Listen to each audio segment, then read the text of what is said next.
We're going to get started. So thank you everyone for coming back or coming for your first time to our second part of our candidates debate. We're going to hear from VP Internal, VP External, and the presidential positions today. So just as a review, the format is going to be very much the same as yesterday, but questions are candidate position specific, which mostly just applies for president, but any question asked every candidate will have a chance to answer that question. Please utilize about 2 to 3 minutes of time to answer, and anything over than that will get cut off after a 15-second grace period. Candidates may each request one 30-second rebuttal per question after all candidates have answered. I will remind the presidential candidates of this when the time comes, but for now, we have an uncontested position. We're not finished. Please silence your phones and refrain from leaving while candidates are answering. If you have questions, you are encouraged to grab a paper from the side, and please just give them to Tashia, our CRO, who is right here with the lovely blue hair, and she will vet them and read them. Just make sure they're specific, clear, and unique to avoid redundancy or kind of any non-clear questions. So thank you. So Tashia, please just introduce yourself and explain how you view the role of VP Internal. Hi, my name is Tashia Kootenayoo. My pronouns are she and her. I'm an Indigenous student here at UBCSUO and an English major. For VP Internal, the way that I view it under its portfolio is you not only are internally relating with clubs and course unions to help them, but you're doing our internal policies, guidelines, procedures, those kinds of things. You oversee the policy committee, you sit on the club funding committee. You also do a lot of internal relations with the university, hence the word internal. And you also work with the resource centers to help provide them their needs as well and make sure that the budget sees to that. There's Club Expo, both in September and in January. You also do the Deals app, which a lot of people don't know about. So that's in partnership with the BCFS. So it helps us so that students can get discounts around the community. And also what's an interesting part about the app is that you can, if you bring a company towards us, you get paid an X amount of money as well. Thank you. Next question is, what do you believe should be the primary goal of the policy committee this year? So I've had the privilege of sitting on the policy committee this past year, so we've done a lot of work around elections and club funding. One of the focuses that I think is really important, considering our university just is going through a review of their policy 131, now known as section 17. We tried to create these, but we didn't even have any guidelines towards what we did for mental health or any of those things. So in our policy this year, we shaped it so it just refers to policy 131. I think we need more internal structures that are intersectional and trauma informed to be able to train our staff to be able to properly help our members locate those services, and also if we have any internal conflicts around sexualized violence. Your next question is, how will you manage your time balancing school, work, and 25-hour work weeks, and how will you handle burnout? Burnout, because balance is hard. One of the great things this year is, as director at large, I'm only required to work 8 hours per month. I've averaged around above 60 hours per month, along with being executive on Pre-Law Society and taking 3 to 4 courses and also rehabbing my foot. So the balance is not something that I'm actually too worried about. I'm excited to be potentially a part of a role where I can even get compensated for the work that I'm already doing, but I think that it's really easy once you get in the flow. It wouldn't be something new to me. Thank you. A students' union which does not obey its bylaws could be dissolved by the provincial government under the BC Societies Act. How do you plan on ensuring the students' union does not violate its bylaws this year?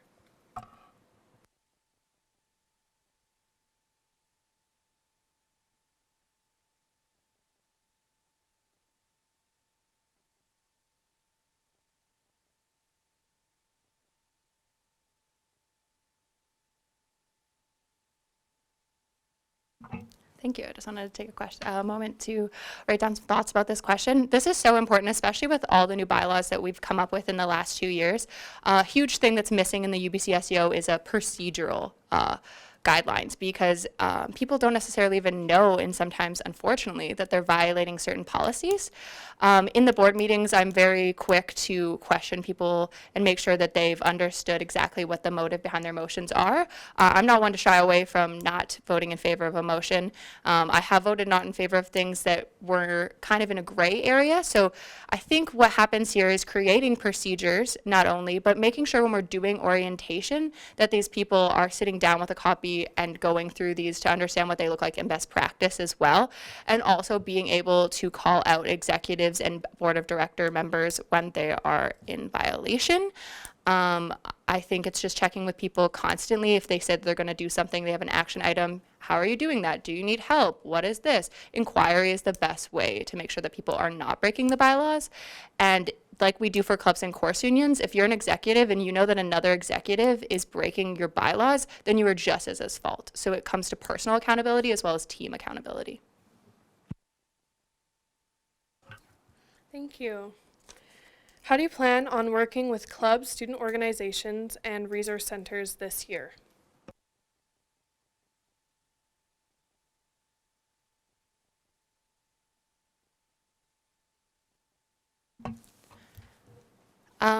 So there's a few things that I've actually put on my platform that are relevant to clubs and course unions specifically, so I'll answer that part of the question first. I've had the privilege of sitting on the Common Steering Committee, and I've been working alongside our current VP internal to switch over the day use lockers to club and course union lockers, and get another bank of those in the Commons building. There are also plans to put those in the UNC building as well. We did a survey asking clubs and course unions how they would use these spaces, what they need it for. I think that's something so important to clubs and course unions to have those things, because I know that I have a pre-law banner just hanging around the back of my car, and it's very complicated if you don't drive to try and get those materials, so they need to be situated where the clubs are. Another thing that I'm really excited about is reformatting our club orientation. Although I do commend everyone's efforts last year, I think that it could be done in a way that's more effective for clubs. It should be mandatory, yes, because everyone should be aware of our bylaws, policies around funding and stuff so that they can be successful. I think, however, us standing at the front of a room is not really a good way to learn. If you look at learning statistics, we should be changing our learning spaces, and we advocate that to professors, so we should do it in practice for the students union as well.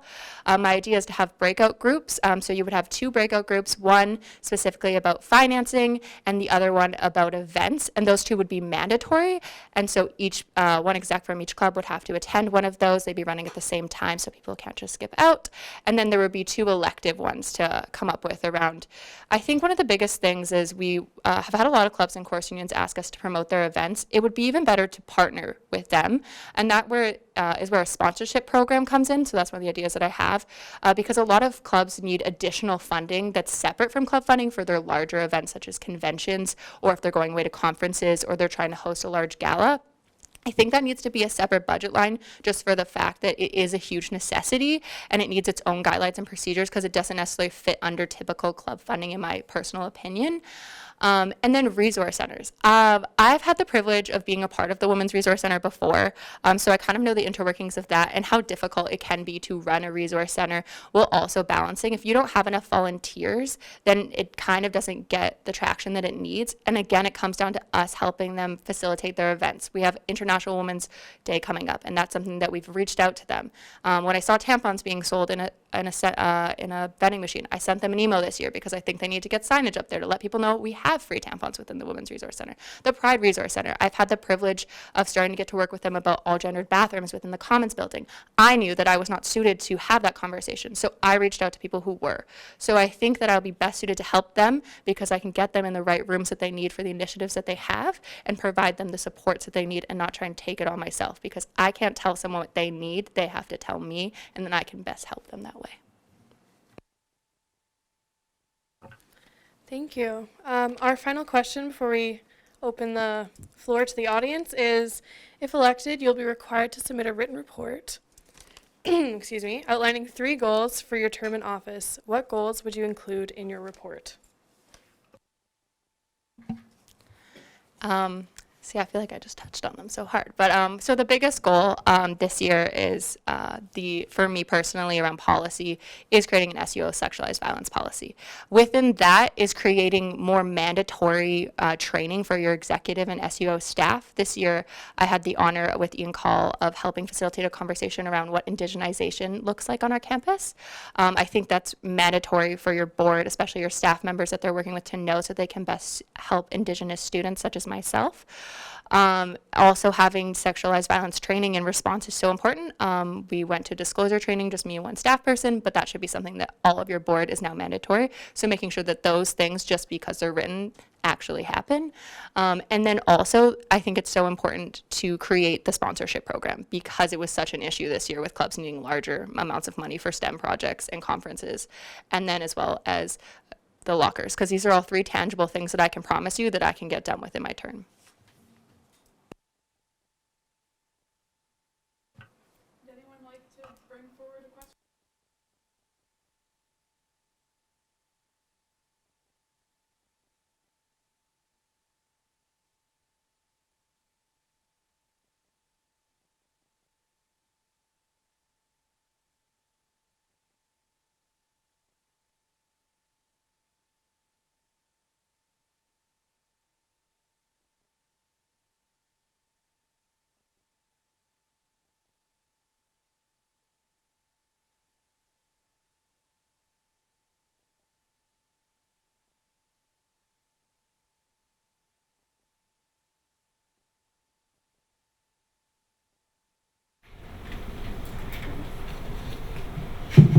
Hi, so my question is, this past year the current VP Internal organized a few events for the clubs and course unions, such as the ACC, the All Clubs and Course Union Networking Night, and the Club and Course Union Appreciation Night.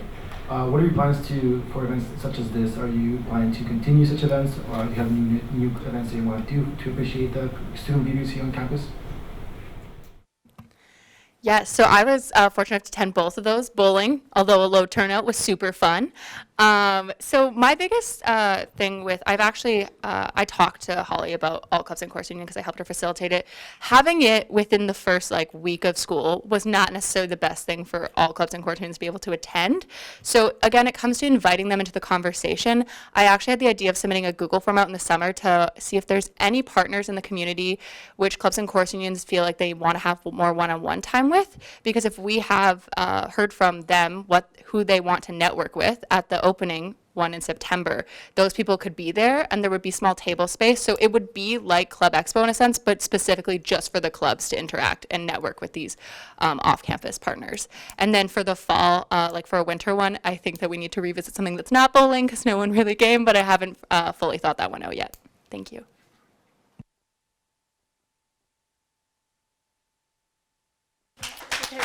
Thank you.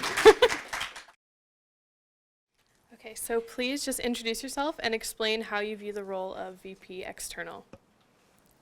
Okay, hi everyone. My name is Taylor Dotto, and I'm running for the position of VP External. This role, I've had the pleasure of doing it this previous year. It means to me advocacy, so I get to do a lot of advocacy work provincially, federally, and also locally. And advocating for student issues has really become a passion of mine in the previous year. I love the membership outreach that I get to do and hearing from students on issues that matter to them, and then working towards making post-secondary education more accessible to all students across the country.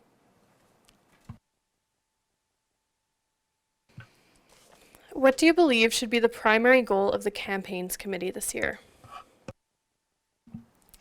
This next year, I would like the primary goal of the campaigns committee to be, again, membership outreach.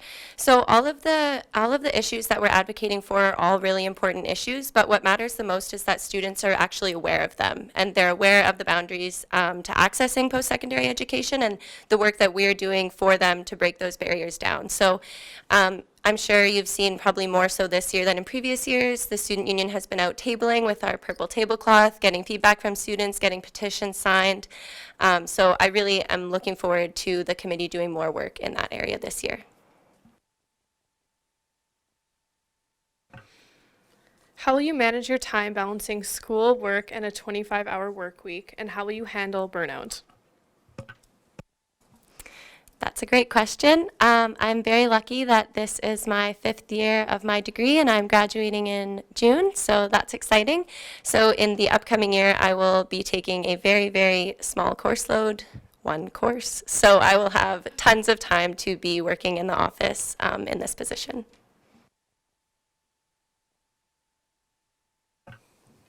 What do you want to accomplish working with BCFS, and is there a specific BCFS campaign you agree with and want to emphasize? I'm really looking forward to working with the BCFS in this upcoming year. We recently just got 3 of our members elected onto their provincial executive board, which is exciting. So we're going to have even a stronger voice at that table, which is fantastic. There's 2 campaigns that we really want to focus on this year. The first one is the Knockout Interest campaign. So in the previous year, we were able to achieve the elimination of interest on provincial student loans. But what a lot of students might not know is if you do have a loan, there's going to be a portion of that that is federal. And so currently there is going to be interest on the federal portion of your loan. So the Knockout Interest campaign is lobbying for the elimination of interest across the country. So I look forward to working on that campaign. And then the other campaign is Fairness for International Students, and that's lobbying the provincial government to put a cap on international student tuition. So currently there's no cap. It could increase any amount at any time, and that's just not fair whatsoever. UBC has a 4% cap per year, so and we know that that's working really great on our campus, but we would like to see that implemented provincially. How do you plan to improve the relationship between the SUO and university administration? Working with the university administration, we meet monthly with the DVC office, and that's a really good opportunity for us to talk about recent initiatives and goals that we have, and communication is obviously just really important and keeping that relationship strong, but also making sure to hold the university accountable on issues that students are facing and concerns that they're bringing to us. We want to make sure that we're bringing those issues forward so that they can be resolved as well. How far do you think the SUO should be willing to go in terms of taking political positions? How will you ensure that such positions still represent the entire student body? Yeah, so most of you probably know that the Students' Union is a nonpartisan organization. I fully support that. We don't take a political stance, and we're not really concerned with what party or candidate the students are voting for. What we really do care about is that post-secondary education is affordable and accessible for all students, and so we will remain nonpartisan, and I think that's the best way. And we still do listen to the concerns of the students, and we're always happy to have those conversations, but I think it's easiest if we can represent the students as a whole, as we really all are facing the same issues, and that's what is important. Okay, this is our last question. If elected, you'll be required to submit a written report outlining 3 goals for your term in office. What goals would you include within your report? One of the first goals, as I had previously mentioned, was the membership outreach. I really look forward to working with our volunteer program that we implemented this year, which has been absolutely fantastic to the campaigns committee and I believe the student union as a whole. We're getting a lot more students engaged and involved in the campaigns that we're running on campus, and they're able to do that outreach with us. So I really am hoping to expand on that. I would also like to continue the work on the sustainability campaign that we ran this year, which was a local campaign looking at banning the sales of single-use plastic water bottles across campus. So that will be more lobbying to the administration to get that ban implemented. I would like to work more on that. And then again, last year I was lucky enough to be able to partake in the Provincial Advocacy Week, which was in Victoria, and I would like to take it one step further and do some federal lobbying this upcoming year. Thank you. Do we have any audience questions?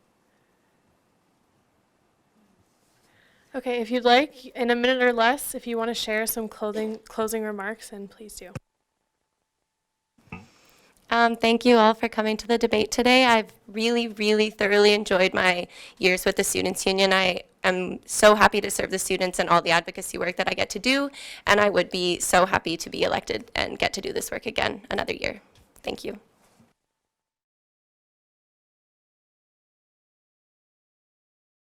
So please just introduce yourself and give a statement about your mission with the SUO. Jonathan, you can start.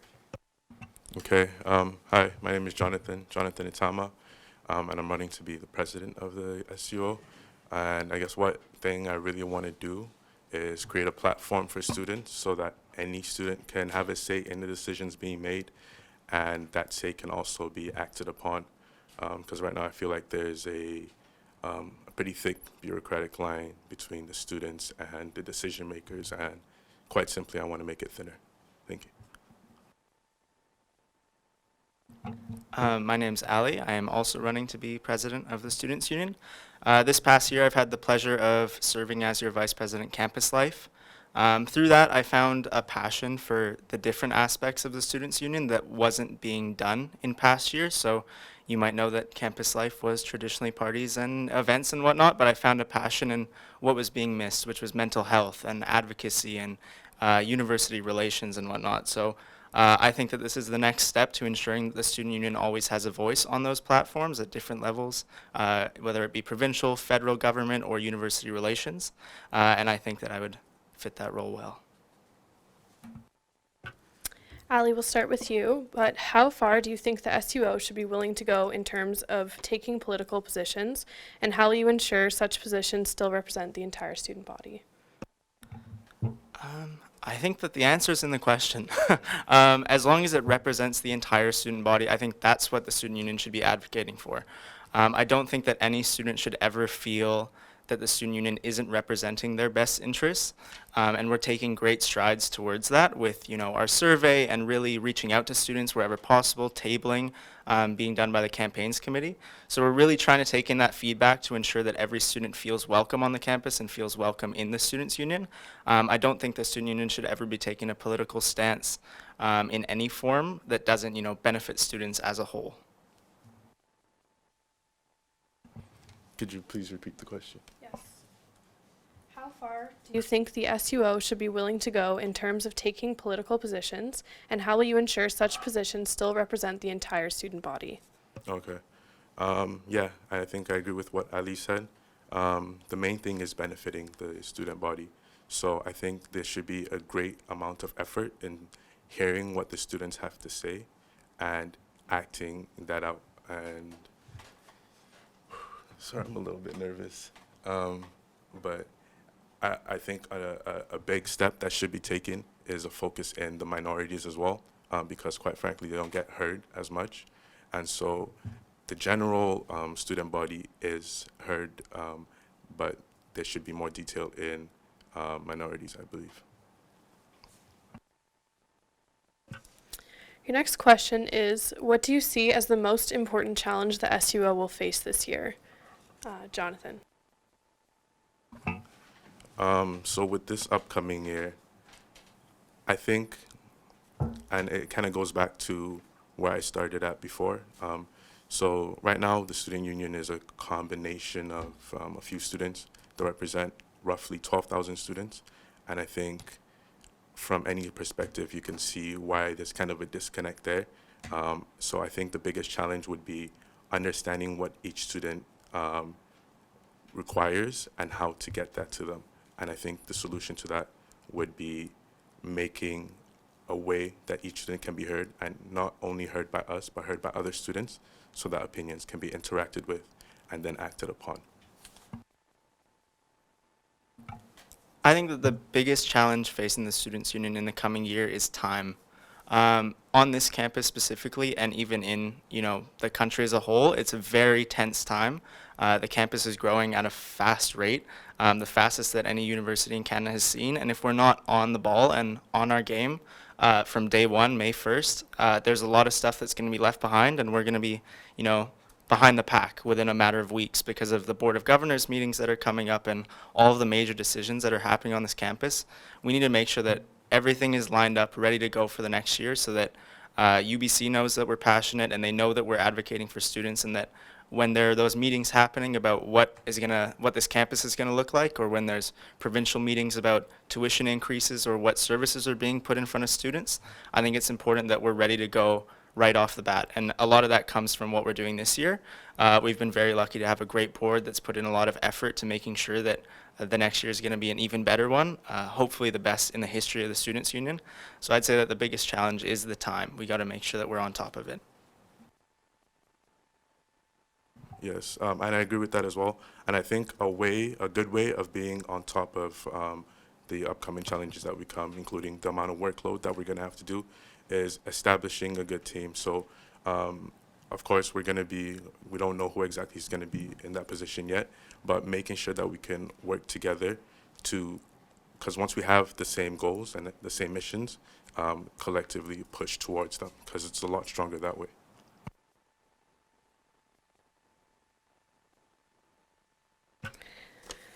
Your next question is, what would you consider the most important decision made by a governing body within the last year, which has had an impact on post-secondary students?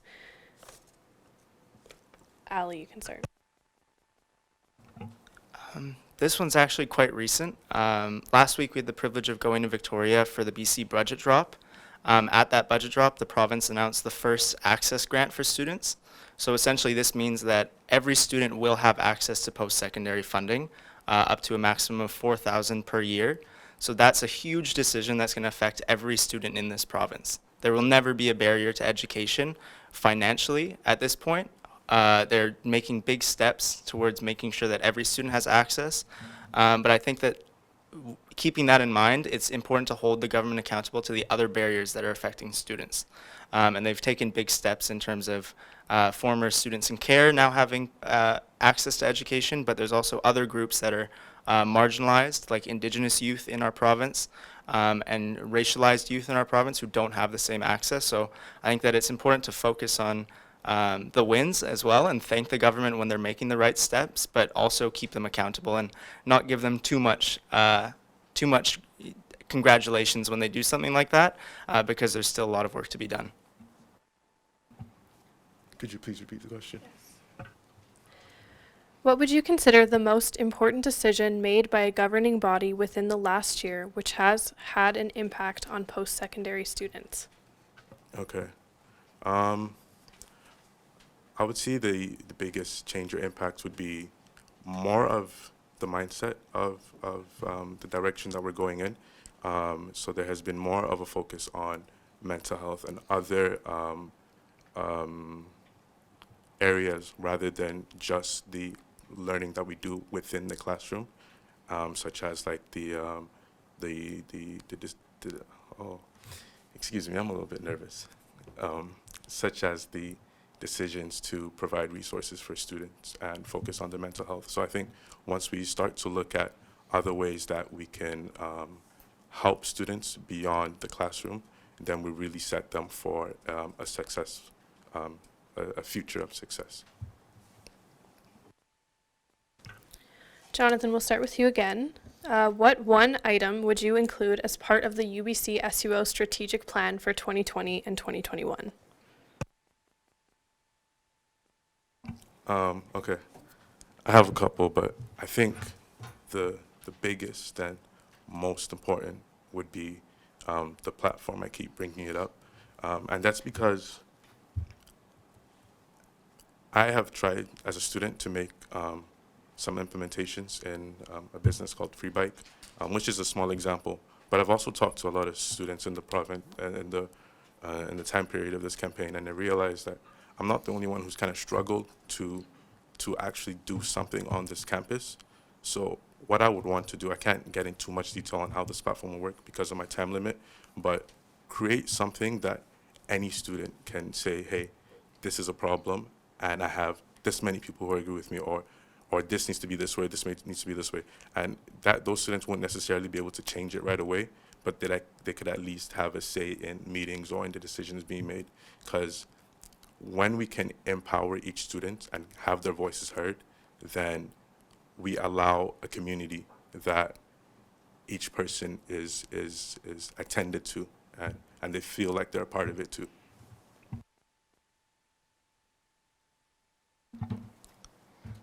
I think that in the next year we'll be very lucky coming into the strategic planning period for the Students' Union because we'll have the survey results.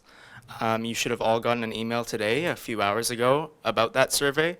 There's already a huge amount of responses, and that is students telling us what they want and us being able to take that and build that into our strategic plan so that every voice is accounted for. So the beauty of the strategic plan is that it's collective in the board. The board is elected by the students, and then they put forward their priorities into that plan. So it's tough to nail that end down, but from a personal sense, if I was to go based off my platform, what I think is the most important thing to include, it is that cultural hub that I've proposed, which is a resource center for marginalized students and students of color and racialized students on this campus. I think that's an important priority for the Students' Union because it's important that all of our membership has a place to go. And we're lucky that past boards have put in place the Pride Resource Center and the Women's Resource Center. So there are those spaces for some communities, but there is one that's missing, and that is the cultural hub. So I'm hoping that that's a priority for the next board and that this is something that they really push forward for, because that's a space that's missing for those students on campus, somewhere where they can collect and share ideas, share stories, collaborate on new projects and whatnot.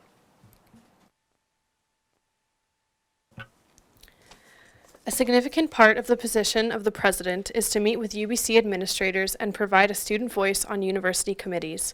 How would you hold the university accountable to its students while still maintaining a positive and productive relationship with university administrators? Ali, you may start. Yeah, I mean, I have never shied away from criticizing the university when I feel like it's in the best interest of the student body. I think that's something that a president has to do. It's something an executive has to do. It's something that normal students have to do. Luckily, I've been able to maintain a strong working relationship with all of the executives at UBC, not just on this campus, but also several of the VPs from Vancouver. But I think it's just the importance of acting with respect. They know that we are students. We're here to represent students, so they know that we're going to criticize them when they're doing something that's not in the best interest of the student body. So I think that it's important to keep pushing for those things because no matter, my personal relationship with them, whether they try and, get me kicked out of a class, which I know they never would, but it's about the students. So in terms of a working relationship, there is no working relationship when they're willing to make decisions that is negatively affecting a student on this campus. Could you please repeat the question? A significant part of the position of the president is to meet with UBC administrators and provide a student voice on university committees. How would you hold the university accountable to students while maintaining a positive and productive relationship with university administrators? Okay. I think the first thing is kind of what Ali said is respect. So once we set up a basis of, okay, I respect you, you respect me, and our intention is we want the students' voices to be heard and acted upon, then from the get-go, from the basis, we know any opinion that we're giving or anything that we're saying is with this intention. It's not you personally or it's not anything like that. It's we want what's good for the students. And so that being said, we can then develop a relationship that says, okay, we're working together. We don't always have to agree together on everything, but we're just speaking on behalf of the students and sharing ideas. And once we can constantly be in touch with the students, because we also have to remember we're listening to what each student is saying, and we can do that by, on a day-to-day basis, just constantly being aware of what's going on around you in classrooms and everything like that. You pick that up, you have a relationship with the board members, with the executives, and you just communicate all of that in a respectful manner, with intentions being clear of we want what's best for the students and in a respectful way. Thank you. And our favorite question to ask, if elected, you will be required to submit a written report outlining 3 goals for your term in office. What goals would you include in your report? Jonathan, please start. Sure. I'll start with my favorite one, which I've said multiple times, the student platform, and I've explained kind of what that is, so I won't go into too much detail about it. Another one is resource/mentorship availability. So if you're in any place, you become kind of a part of the society you're around. And so what I would want to do is create an environment where there are mentors to help with with any type of career or any type of pursuit any student may have, and the resources available to do so. We already kind of have some of the resources, but some students have mentioned that it's not quite enough to fully fulfill their dreams or potentials, and so meeting that need. And my third one, being honest, is free bike, a business that I'm trying to start. But I want to make bikes free on campus, and that anybody can use. They would have an electric option that you would have to pay for, of course, but I don't want to go too much into details. But what I want to do is create a sustainable campus that's easy for students, and I'm committing my paycheck as the president to make that happen.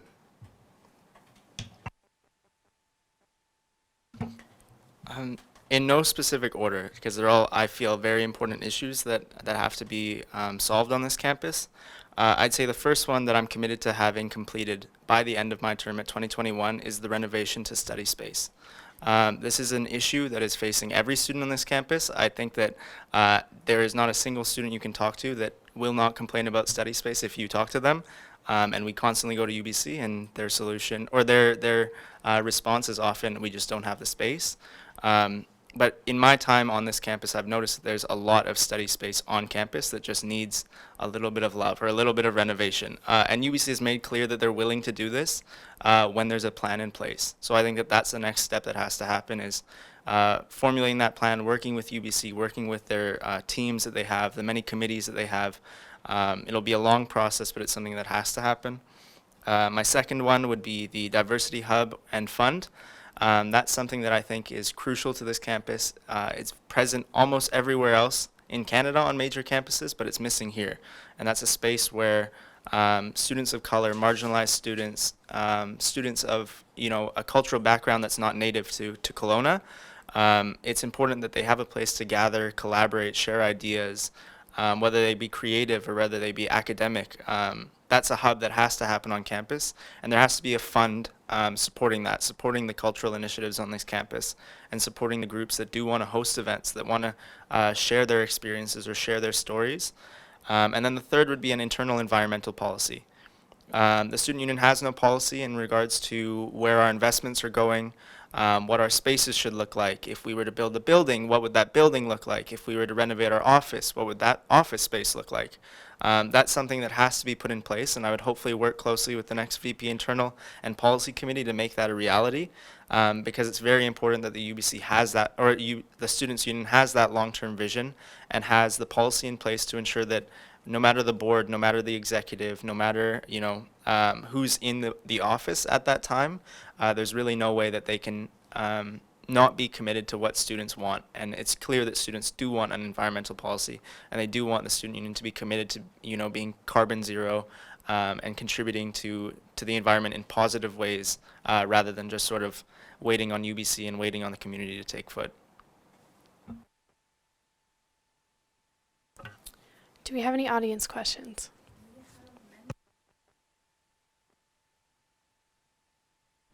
No? Cool. Okay, so we'll start with this one. You both mentioned your interest in improving the mental health resources on campus. How do you plan to do this? What specific things would you like to do to improve mental wellness of students on campus?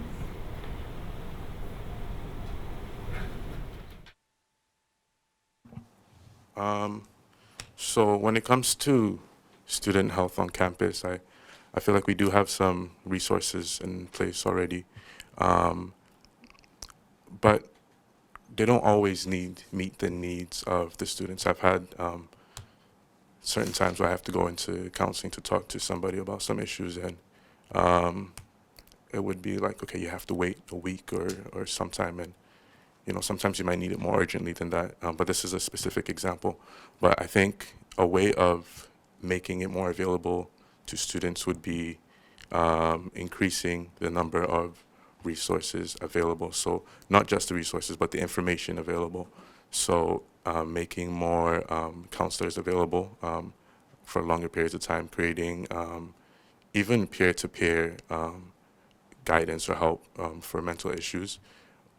And once that's done, putting it up, a practical way of making it known is putting on the website, putting posters out to say that, okay, if you are experiencing, because university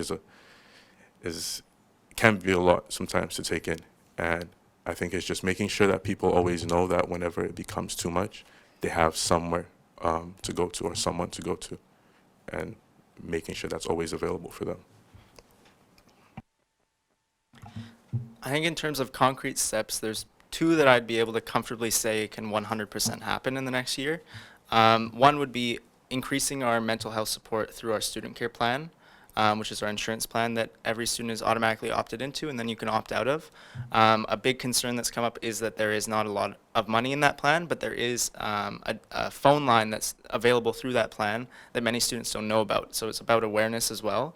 There's also the 24/7 government line that's going to be up and running quite soon. So raising awareness on that and working with the government to make sure that students understand that that is available. The AMS, which is our counterpart in Vancouver, the Alma Mater Society, is currently in the process of starting to lobby the administration of UBC for $2 million into mental health initiatives. I would like to work with them to double that number so that it ensures that it reaches our campus.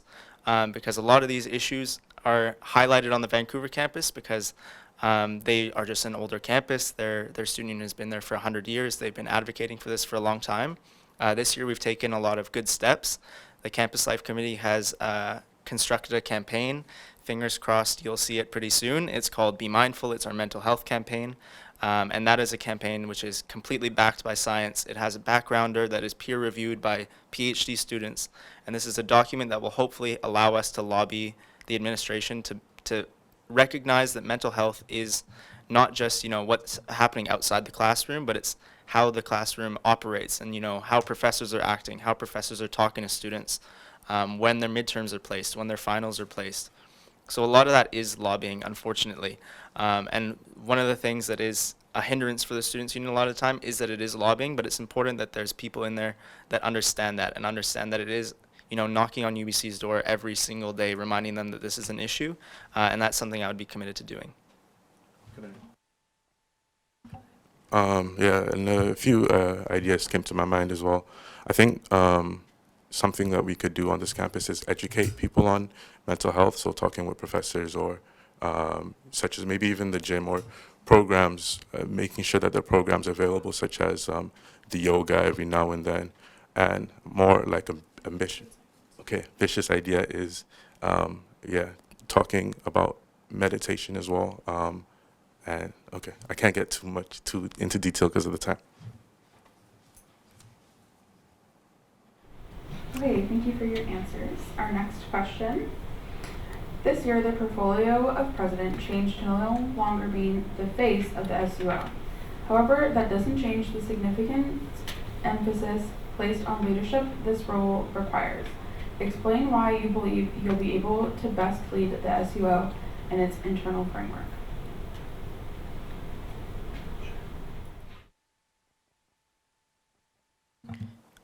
Yeah, that is a policy. I remember when we struck it, and it was a big change for the Students' Union. It was the president becoming more of an operational role. That is something that I see as an important aspect of the president role. It is completely equal to every other executive. The president is not above any VP. It's all about the collaboration within that office. And we were very lucky this year. We had an executive team that understood that. But the presidential role really is a support role. It's there to make sure that, because the students pick the board of directors, they elect the board of directors. So essentially the board works for the student body and the executives work for the board. And that's something that every president has to keep in mind, is you're not above anybody else on this campus, you're actually below them. I am working for you. That's how it works. And that's something that, as long as you keep that in mind consciously every single day, and you remind yourself that you really are working at the, don't know how to word it, but you're working for the students. The students have picked you. As long as you keep that in mind, I think that it's very easy to make sure that you're carrying out their needs and wishes. Yeah, and I would agree with that. I think the first thing is to acknowledge and be aware of the fact that we're doing this for the students. We're kind of speaking for the students and giving them a voice. But I guess in a little bit more detail, why I think I could be suitable for that position is, well, first of all, um, I'm constantly in touch with a lot of students, but I feel like you are too, so that's probably not a very good point. But the point, what I'm trying to say is, a lot of my experiences have been in leadership positions, and especially in school as well. My previous school was in Hong Kong, and I was also the president of the student union there. And before that, I schooled in Nigeria, where I helped with a lot of the administration and did a lot of the inside works of the school.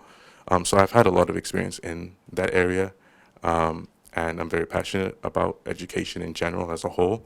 And so I feel like the experience plus the passion is what's required to be in a position like that.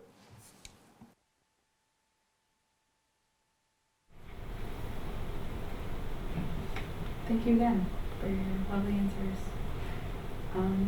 Our next question is, what short and long-term new initiatives or issues do you plan to advocate for during your tenure?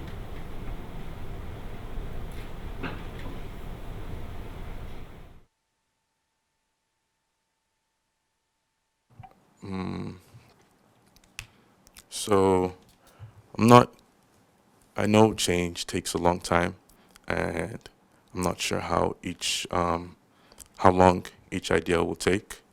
Um, but I do have a list of things I want to focus on if I'm elected. Um, I've talked to a lot of students in this campaign to figure out what's going on, what's going on in their heads. And a big thing they've complained about is like the food options and the time it's open, the study spaces available. And like Ali said, there are actually a lot of study spaces that just aren't used, and making them more usable. I think those two could be short term. They shouldn't take too long.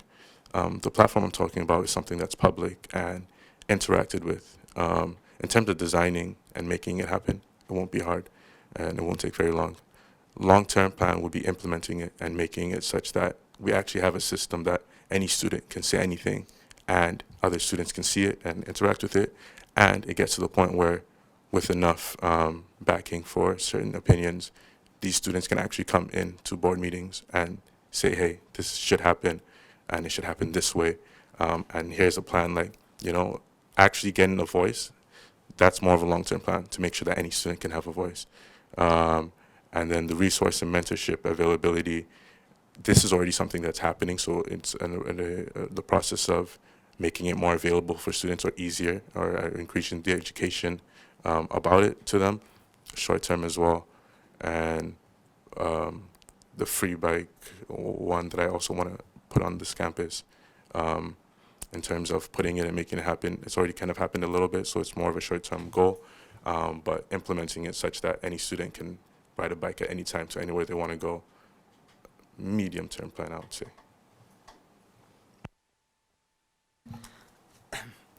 I'd say my short term, you can actually quickly, if you go on my Facebook, you can look up Vote Ali for Students Union President.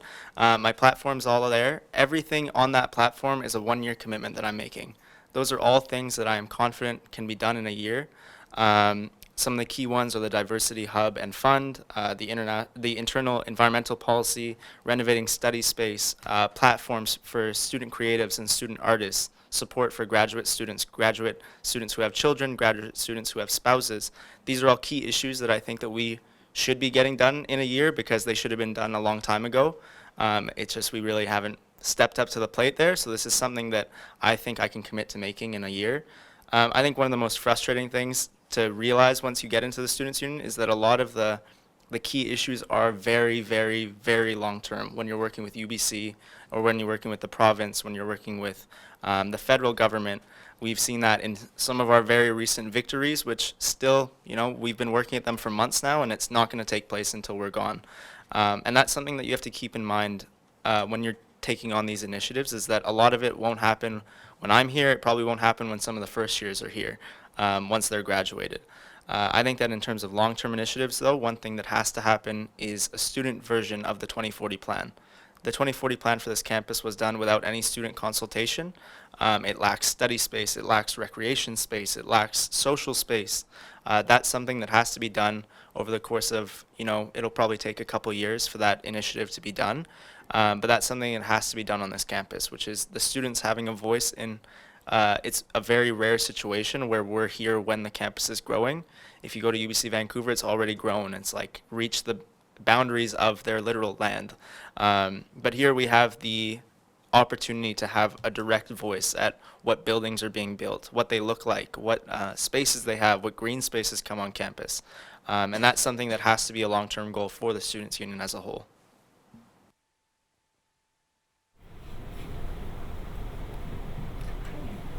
Our next question is in regard to the Board of Governors. The Board of Directors presents annually to the Board of Governors. What do you believe should be our 3 focuses for this presentation?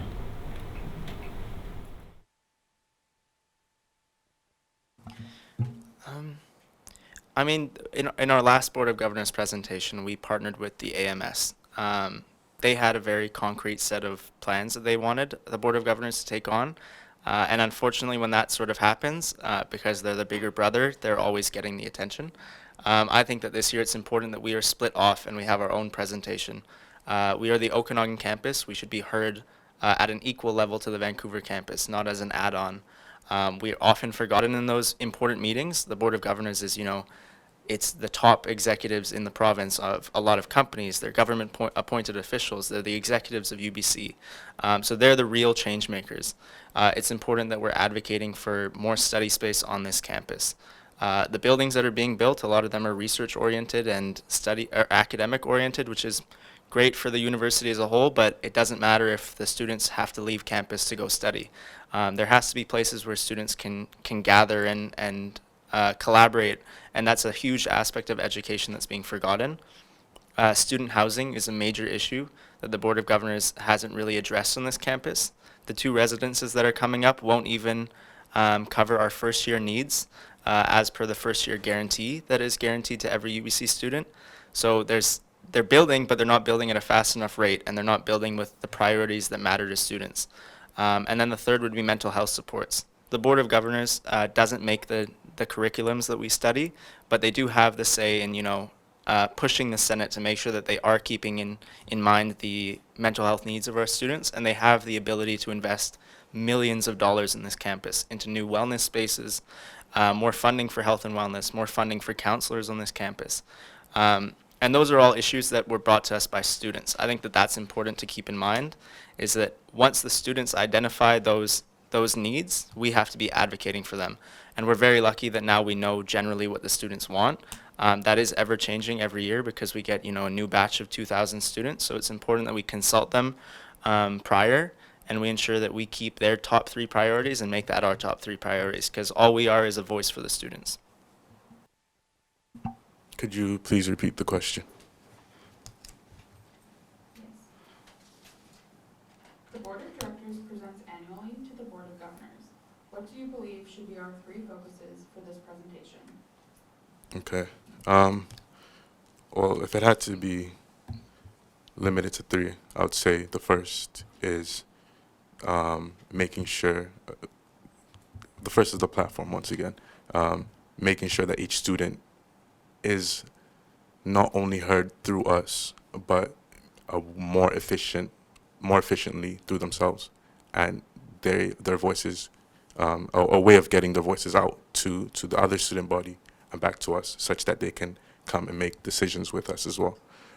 It's like, I think a big focus as well is study spaces, ways of developing what we have and growing it. Even though there's some here, people don't know about it, but even bigger than that, we spend a lot of time on this campus outside of classrooms studying or trying to study. And so much of the time that could be used on the work that we need to actually do goes to looking for a spot or trying to figure that out. So if we could get a way that there's more room for students to work on, I think that would be good. And the third focus would be on textbook prices specifically, or on the textbooks, knowledge availability is a better way of putting it. In my opinion, the knowledge is recycled a lot of the time. We have one textbook that says the same thing, and yet somehow we have 10,000 students that have to pay $100 for each textbook. And why are we paying for that information when it's the same as last year? Can we pause that information? Okay, granted, we get more information. If we get new knowledge, we might need to make new textbooks or develop them. But can we somehow capture that knowledge that already exists such that we don't have to keep reinvesting in it? Because what are we really investing in when we're buying these textbooks? So that would be the three main focuses, I would say. Okay, our next question. As the president, it is essential to understand the inner workings of the university administration. How does your prior experience assist you in assuring that the statements and comments you make are in the best interest of students?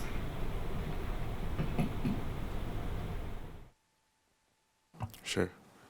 I'm so sorry, but could you say that again? As the president, it is essential to understand the inner workings of the university administration. How does your prior experience assist you in assuring that the statements and comments you make are in the best interest of the students? Okay. I think if it's a question of prior experiences, I've mentioned the ones that I've done kind of outside of this campus, but in this campus alone, I'll start with just working with the campus in general to implement a business on it. I think you have to know, first of all, the needs of the students and the administration involved, and learn how to work with both parts. That's one aspect. Another, I guess, previous experience or still experience that I'm having is being an artist on this campus. You kind of have to look beyond just your day-to-day life, and you have to look at those around you and not just what they're thinking, but what their hearts are feeling. And I feel like that's something that I'm constantly in tune with and aware of. And that's actually part of the reason I decided to run for this position. So being aware of that, and I guess knowing that you're capable of meeting those needs or going in that direction, I would say that's kind of what helped me. So having worked in this position before in different schools, and constantly being around students in a way that not many people would, and listening to them a little bit more deeply, I would say. To be honest, I've spent more time than I'd like to admit in the past year in committee meetings with UBC and in meetings with UBC. I think that that's a super important part of it, is recognizing, the different levels that are there. If you want to move a chair in the Commons, you have to go through 3 committees. It's very important to recognize that there's so many levels at UBC that it's just meeting after meeting after meeting, and a lot of it is experience of knowing when you have to sort of insert yourself in that meeting.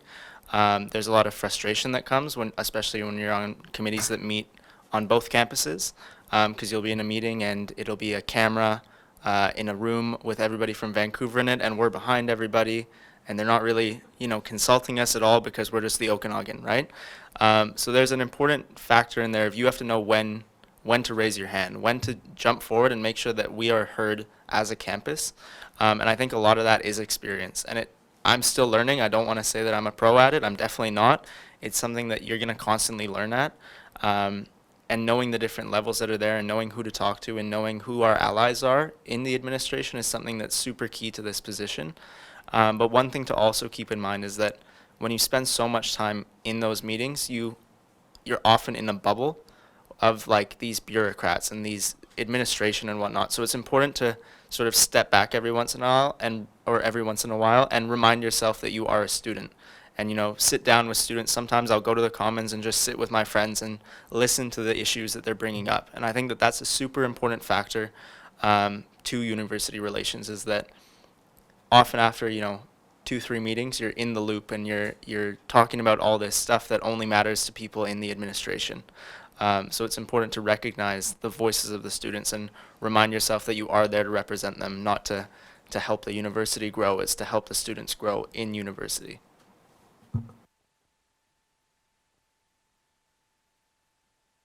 And our final question, we'll keep this one nice and short.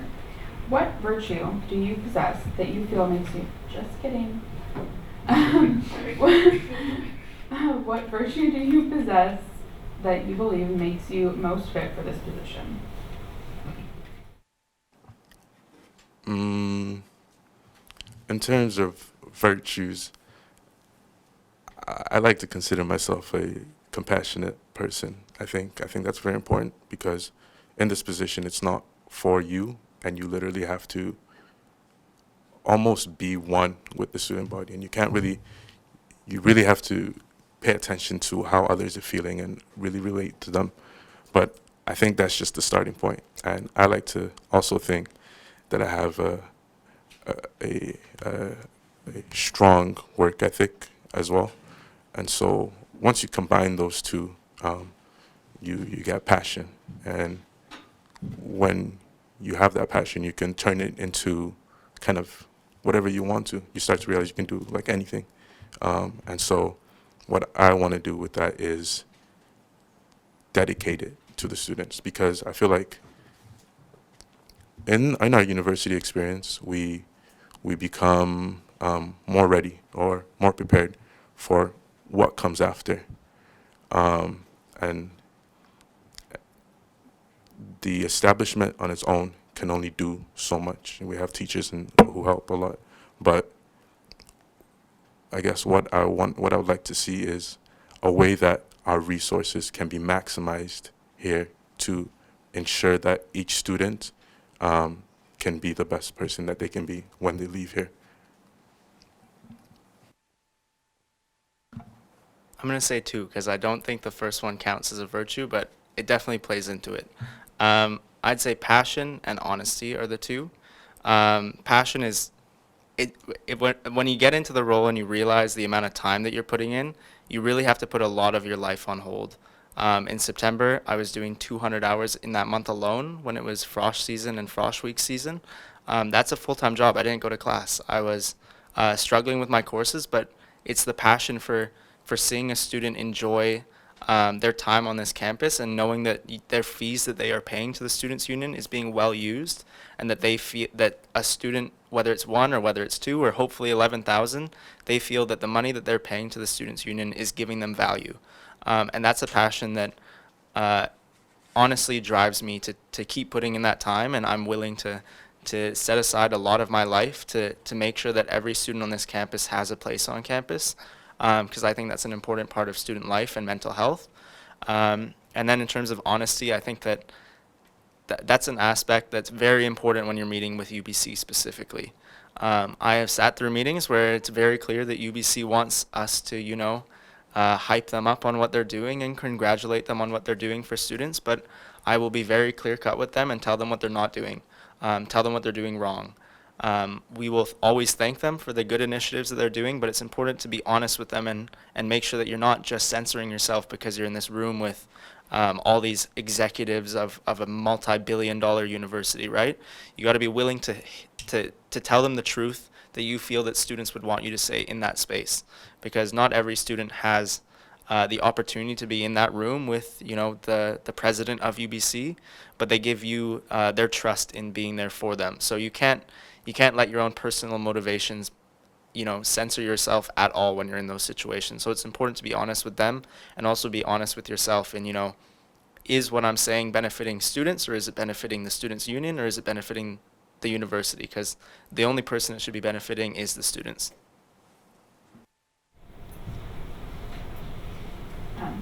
Now our final question. How do you plan to incorporate the Board of Governors more in your year as president if you can only present once a year to Board of Governors like the AMS?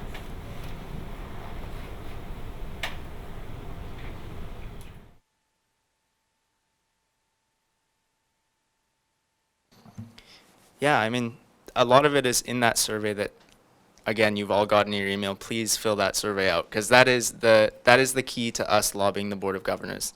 That is the student voice. That is hopefully 11,000 students telling us what you want us to lobby them on and what your key issues of importance are. I understand that they only let us present once. I don't see that as an issue, because you'll be sure that at all of those 5 meetings, they will have a submission from us. There will be a request put into our Board of Governors rep for me to speak, and I will ensure that I'm at all of those meetings. I'm there breathing down their necks when they're making these decisions, when they're passing that budget, when they're determining how much of the resources are coming to UBCO. It's important that we're there, even though we're not presenting even, and there should be a docket in front of them every single meeting from the UBCSUO. There should be something in their files that they have to read, telling them what students have told us over that period of time in between board meetings, so that they always have that in mind. Because if we present to them once, it's really easy for them to just be like, oh, that's September, we won't worry about the students' union until September. But in reality, our counterpart is there every other meeting. So it's important that we're there as well. Yeah, and I really agree with what he said. I think the student involvement is a big one, because we are the voice for the students, right? So I think the first step is to make sure that we're actually getting those voices. And okay, sure, surveys go out, and well, based on my experience and research, there isn't very much student involvement with these things. I think the votes even get like 16% of students actually end up voting. I'm not too sure on that number, but somewhere around there. So I think the first and most important thing is to make sure that we're actually going out. You know, I'm going to go out myself, which I've already been doing, and hey, talking to students, hey, what changes do you guys want to see on campus? What do you feel about this campus so far? What are your takes on it, you know? And I think once that first step is done, you really understand the students' needs. The second step is when you're actually in those meetings, because they're not very frequent, it's to say, hey, this is what has been said and this is what needs to be done. And I think part of it is you just have to really fight for the students. And that's when like the genuine passion comes in. Like once you know what needs to be done and you can do the work yourself and think, okay, this is how it's going to work, then you have to really push. And I think that's all that can really be done, giving it your all. Thank you. In a minute or less, if you'd like to give us your closing remarks, Jonathan, please start. Thank you guys all for coming out here today. You could have been anywhere. I think I've said pretty much everything I wanted to say throughout, but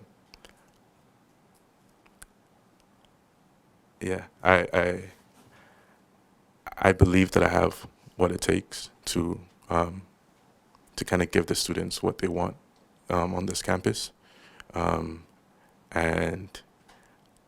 I'm giving it my all now. And if elected, I'll continue to give it my all, because I feel like there's so much we can do on this campus, and it will impact us for the rest of our lives. And yeah.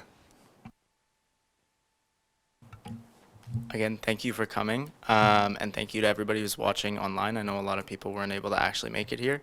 I did realize that we didn't make a land acknowledgement at the very beginning of the debates, so I just want everyone to recognize that we are on the unceded territory of the Selix people. Sorry, that's my bad for not recognizing that at the very beginning. But thank you again for everybody that came to this, and thank you for being involved in the process, because that is really key. Your vote can genuinely change our campus. And again, we are in a time when we can't afford to fall backwards anymore. The student union has constantly been moving forward, moving back, moving forward, moving back.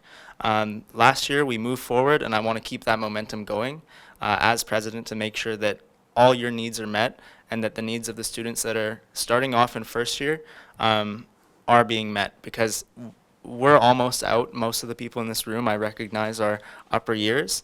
But think about how you were here in first year, and when you were waiting for the commons to be built, and when you were waiting for that study space to open up. There's going to be generations of students after us that are also waiting for that. So it's our responsibility to make sure that they have a better experience than we did, which is often a tough thought to keep in mind because we're often focused on what's happening to us right now. But we are in that time when we have to make sure that the generations that are coming after us onto this campus have a better experience than we did. So it's important that you make your voices heard and vote for somebody that you feel can push this forward. Thank you. That concludes our debate.